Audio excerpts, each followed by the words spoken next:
You're listening to the Perth Property Show, Australia's only weekly property podcast by West Australian experts for West Australian listeners. Catch your latest episode every Monday at 7 a.m. Good morning, everyone. Welcome to the Perth Property Show. My name's Trent Fleskens, your host. As always, this week we're back into another Suburb Spotlight, and we're having a chat with Mr. Belmont, Devon Kelly from Kelly Real Estate, who has been on the podcast a number of times. The first time he was on the podcast was way back in 2019, talking about Belmont. But we did go through a Suburb Spotlight on Kewdale. The topic today, back in January 2020, it was episode 60 for everyone who wants to go have a listen. We're going to do an update on Kewdale today to get some real context about where life was at for a real estate agent in Kewdale back then, what the dynamics were on the buying and selling side, and how that's obviously changed in the last 6.5 years. Devin, how you going, mate? Oh, great, Trent. Thanks for having us back in, mate. It's been about 100 episodes since you've been on the podcast, so a couple of years, but you are one of the most prolific people who come on the podcast. You've been on half a dozen times, and you were one of the first. So now we're in the 390s.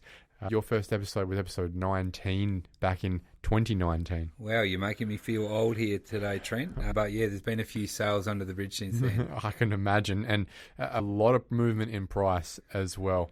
Before we really dive into Kewdale today, Devin, I wanted to scratch a bit of your nostalgia and memories. You are a Kewdale man, born and bred. Tell me about the suburb and remind people about why Kewdale is such a fantastic place to live in the first place. What are the highlights of the area? Oh, look, I arrived in Kewdale in 1971 with my father, and he worked for General Agency in the city, and he was the go-to man for house and land packages in Kewdale. House and land in Kewdale, that takes you back. So it was a bit of a joke around the office, I believe, and they sent Laurie Kelly out to Kewdale to sell properties. No one else wanted to go out there. It was a bit of a bushland, and so he found a lot to build on himself right next to the lake, and we built our family home there. And I went to Kewdale Junior Primary, Kewdale Primary, Kewdale High School. So I was definitely a Kewdale kid. So in the 70s, Kewdale was like the Byford or the Baldivis of Perth, was it? It was a frontier. It was a rough area. There was a lot of bushland. We spent most of our childhood scrambling on BMXs through the scrub at the back of Tomato Lake and a lot of the old farmlets down the back of Kew Street. So yeah, it was a great place to grow up as a kid. It's not a great name, Tomato Lake. It doesn't really represent the lake. There's no tomatoes on the lake. It's probably underrated though. My family spent a lot of very good years on Tomato Lake, just enjoying picnics and Sunday afternoons. It should be up there with Hyde Park and McClellan Park and these places, shouldn't it? From what it started from, it was only a very small lake, and then the council or the government extended the lake and got the bushland going at the back there behind the Kewdale High School. It's an excellent place for families on the weekends. You said you grew up and went to school at Kewdale High. That's right. There's no Kewdale High anymore, is there? No, it's the Australian Islamic College now. And there's a bit of a backstory there when that was for sale from the state government, probably be 20 years ago. I remember Stan Perrin Group trying to purchase it, and with some help from myself, and the government decided to give it to the education department as in the Islamic school.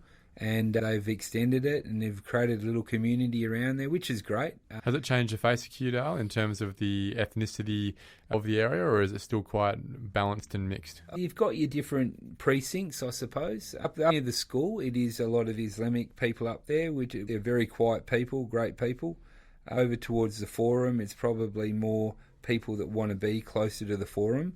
And then you've got your Tomato Lake people that just enjoy the lake. They enjoy the lifestyle. We'll talk today about Kewdale specifically, but broadly in the market, I think this is going to be a great contextual example about how the market has moved just before the world changed from pre-COVID or just the start of COVID. In January 2020, it was just breaking out in Southeast Asia. We were still totally unaware it was about to hit Perth a month later.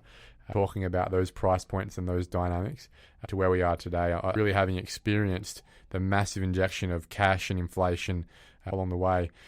Price points back then, do you remember what it was? I think we were talking early fours was the number, and now obviously we're hitting nearly 1-1 for the same property. That's crazy to think that when I asked you that question in January 2020, what's the median house price? Straight away you went $430,000 for a 3x1 in Kewdale. And to hear you say that we're cracking 1-1 for that same product now, I mean, that is actually way over the median growth of Perth in that time. I suppose at that time we were dealing with the first home buyer ranges up to 430, and now they're 850. So we're not even getting that 3x1 full block home renovated for the 850. We've pushed past that. Now we're second home buyers, investors. That's a really good segue straight away, is what you're suggesting is because we've changed price points so much, you're actually changing the profile of the suburb. Is that what you're saying? You're pricing out the first home buyers and it's maturing as a suburb. First home buyers, really, it's slim pickings for a home. You're looking units, villas, duplexes. You might have to jump over to Cloverdale or Redcliffe to get a home for $850. And that talks to that circular nature of the city of Belmont, just like the city of Melville, the city of Joondalup, where we've seen a number of agents reference, I guess, the progression, the continuum around certain activity centres, Belmont Forum being the one that we'd focus on here, where Kewdale is probably at the back end of that continuum, where the goal, the dream, and I assume that sits probably on par with your Rivervales as well, maybe your Ascots. Yeah, Rivervale, Ascot, really untouchable now for a first home buyer unless you're going to take that apartment living. Belmont Forum, halfway between Cloverdale and Kewdale, but you come over close to that Tomato Lake and that is premium land. How expensive is it getting in Kewdale now? What's the most expensive thing you've sold? Well, we did see one 2 weeks ago sell for 1.6. I have just listed one in Fulham Street, number 8 Fulham Street, and that'll go in the high ones, probably 1617. And what is it? That's a 1250 metre block, R2060 with a substantial 3x1 home. Retain the home, build 2 or 3 homes at the back. Okay, so that you think the person who pays that will do that strategy? They'll definitely retain the home. If not, it's going to be a pro developer that's going to level it and build 5 counties or potentially 10 apartments. Is there a market for that? I know you've had experience and relationships with a couple of the big builders who really focus in the city of Belmont since we've known each other, and they've been cracking on regardless of the market. But for the rest of the market, are you seeing brickies on every street, or how does that compare to 2020? So much. I've just completed 5 developments in Belmont, and if I had another 50 homes for sale, they would be sold. Everything's sold out 6 months before completion, and I've got another 5 developments underway at the moment, just going through council approval. So there'll be plenty of stock available in Kewdale in the next 6 months. Does that start to flood the market, or are we still so far behind? The townies now, brand new townie is probably going to be touching 1.2, 1.25. The apartments are probably more 650, 700 brand new. Are they 2x1s? 2x2s. Okay. And the townies will be 3.2s, 4.2s at R50. So those blocks will only be 150 to 180 square metres. Back when we spoke in 2020, our first time about Kewdale, you were gleeful that you had an offer and more than one offer on a property at that $440,000 space. And when we look at the example you were talking about, and I was asking you, is it starting to shift from a buyer's market to a seller's market? And you said, yeah, we're starting to feel with the good quality product that it's starting to shift to a seller's market, and that maybe at some point in time we'll get back to the previous high of Kewdale at $500,000 as a median. So clearly we're more than double that now. I guess I've asked, given that context, to ask you this question: what is the feeling on the ground now in terms of that buyer-seller dynamic? When you're listing a home, is a seller still aggressive about their prices? Has the Iran war had a bit of an impact on the way you're talking to buyers and sellers? What are the numbers looking like when people are coming through home opens? Prior to the war, it was very busy. There was 20 to 30 people arriving at a home open. It trimmed up to probably 10 to 15 once the war hit. There still is huge buyer demand. It has cooled a little bit with the budget release, but I'm seeing in the last 5 days, it's bounced back. I think people are actually taking that with a grain of salt. You still want to buy a property, you're still going to have to come and see the agent and go to the home open. They are playing it coy, the buyers. I did one yesterday where his best money was $850. I coaxed him up to $890 pretty quickly, and I think we're going to do a deal at 900 later today. So, yeah, I don't think anything's going to stop. It's just a speed bump in the road, I feel. Is it noise? Yeah, it's just white noise. The papers can't get enough of it. The TV can't get enough of it. But if you want to buy property, I don't think capital gains or negative gearing is really going to affect too much. What we know is that for owner-occupiers, it's absolutely irrelevant. Capital gains is not a thing. Negative gearing is not a thing when it comes to owning your own house to live in. And so that's still, I'd suggest, probably at least still 70-80% of the Kewdale market. Yeah, it's a 60-40 blend at the moment. Oh, there you go. But most of the investors are holding, I would say, units and villas rather than family homes. So there's a bit of a two-tier space there, really. There always really has been in Kewdale. You've got that corridor up to Orong Road from the Belmont Forum, and that was heavily developed back in the 80s. And most of those ones are your traditional 3x1 villas. And then you move over to Tomato Lake, and that's probably more your family homes, your R20 zonings. If you took all your investors out of the market right now, how would that impact your home opens? If they all just walked away right now, or all they did was go after your townhouse, your brand new stock that's being developed, how do you think that would impact your dynamics at the negotiation table? Look, it's probably going to slow things down a tad, but I don't think all investors are there to buy a property and sit on it for 20 years. I think there's always a backstory with every buyer coming through, what they plan to do with the property. They might plan to retire in it. They might plan to put young Johnny in there as a tenant. Everyone's got a different story that comes along. So what you're saying is a lot of investors aren't actually fully financially motivated. It's maybe just the first step towards the next rent vesting style, or as you said, putting the kid in 15 years for school or whatever it is as well. So there's a lot of reasons people are buying property, not just to be a passive investor. No, because you're only really there for the growth if you're an investor. If you're sitting around just for negative gearing, it's probably a pointless exercise. We always know it has been. Anyone who's been buying property for negative gearing has been sold down the river a long time ago. Yeah.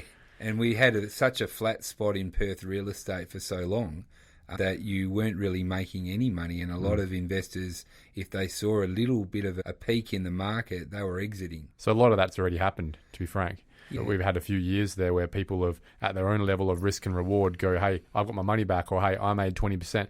At a lot of stages of the last 6 years, investors have already been cashing out, saying, I'm happy with the return I had. And a lot of those that are still in are probably the ones that are in it for the medium to long term, irrespective of the tax environment. And I look at my own place on that risk reward spectrum, and I'd suggest the longer I hold, the more likely that the current environment of where negative gearing and capital gains is probably gets reversed or changed in the next couple of election cycles anyway, given how poorly it's been received by the public. So I'd rather be holding a bit longer than a bit shorter right now if I wasn't happy about the tax environment. Yeah, I think if you had bought a property back at that last podcast and taken my advice, you probably doubled your money. So at what point do you exit? If you've made 500K, you're in front. If you pick in the top of the market, you could pick today, but I think there's more legs in the market personally. Well, that is why we're having our number one agents come back into the studio again to get that feel on the ground, because it does seem to be a bit of a theme that there are less people at home opens, but there's still a groundswell, there's still a level of buyers that is maintaining competition at the negotiation table, and it's not 2020 where you're just happy to have an offer. We're certainly nowhere near that, are we? We're just holding the baton at the moment, waiting for things to change. I think a lot of the buyers are walking around with their hands in their pockets.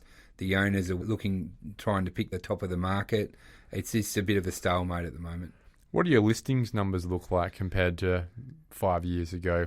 Are you still running around with a lot less than you'd like, but they're going a lot quicker, or is it a bit larger than it used to be a year ago? Since the budget was announced, listings have started to pick up. I've picked up 10 this month. I've sold 6. So the listings are outweighing the sales. I'm thinking that I could probably get a couple more listings by the end of the month. So if I can pick up a baker's dozen by the end of the month, that's pretty good going. What that indicates to me is that stock on market will probably keep rising then for a bit. If you're bringing on more stock than is being taken off the market, then it probably still is in that direction of increasing, which provides more mobility for the market, allows more would-be sellers to actually start selling, bit of a groundswell there, and provides more options for buyers generally. And that is a good thing in general. I think days on market have definitely increased. I am putting together programs now, 3-week marketing programs. I was only doing a week and a half, but I'm finding that we're just not getting the result required for the owner now. We just need that next week out on the market to ensure we've got the best price. So where you used to be able to get that aspirational, everyone's really happy result within a weekish, now it's taking 3.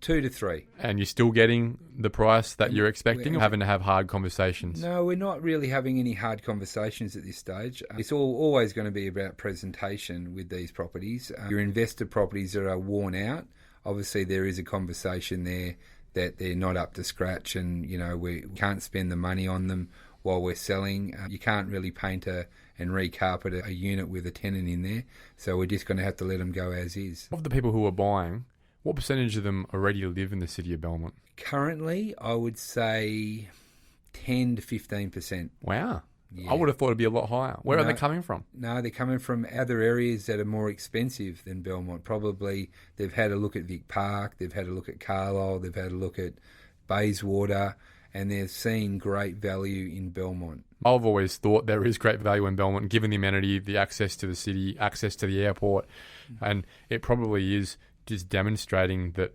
there's the opportunity there of people recognising a gentrification in the area. I think that Gateway WA project still hasn't had its full recognition in terms of how that's changed the accessibility of Belmont as well. And as the Perth airport continues to progress with its revitalisation, I think Belmont becomes more and more important. What's going on with Redcliffe? Years ago, we had a conversation on the podcast about the whole Redcliffe airport redevelopment. Yeah, I know we're on a Kewdale episode, but I'd like to know how that relates just generally. It feels like it's been sitting there for years doing nothing. It's a bit of a forgotten zone, to be honest with you, but there is life in the beast. It is starting to come to life at the moment. I believe there is some approvals coming through very shortly that are going to transform the area, and a lot of my clients that have got stock down there are making the call and seeing where we're at. And I'm just about to put a couple of very nice properties on the market in there. That's interesting to hear, because I think anyone who invested a while ago is probably a bit frustrated that hasn't moved as fast as everyone would have hoped it to. And we really haven't seen anything happen on the ground in terms of the big apartments, the big hotels. All that was going to totally change the precinct, and then therefore pulling it back to Kewdale changed the whole Belmont proposition. It just hasn't happened, has it? It hasn't, and I do remember talking to you about a property in Redcliffe there, and I think we were talking around that 1.4 for 2 properties.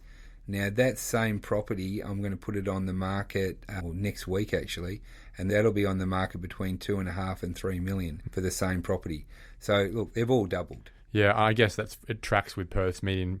Anyone who passively invested any of it would be still expecting in a 5-year period for most of that property to have doubled. Yep. But that, to be frank, should have been property that I think that had even more upside given the development potential.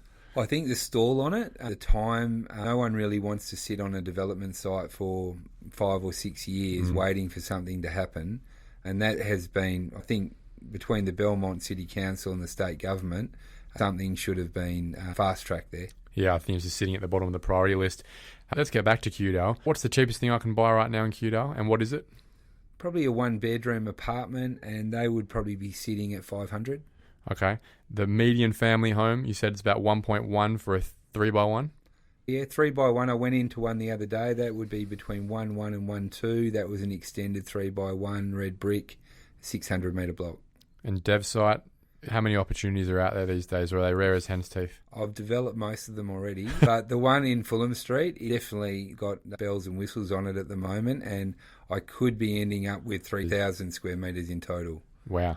An opportunity there if you're an avid infill developer. Yeah, exactly. We can build them for you as well. What's your favourite street in Kewdale? Favourite street? Oh, Harrow Place. Well, I grew up in Harrow Place, right next to Tomato Lake. And would that be the Dress Circle Street in Kewdale? Oh, Dress Circle would probably be on the other side, probably Campbelder. Opposite the lake, front row. Dev, last question, and you're never one to be too shy to answer this one. You said the median is sitting around the 1.1 space now in Kewdale.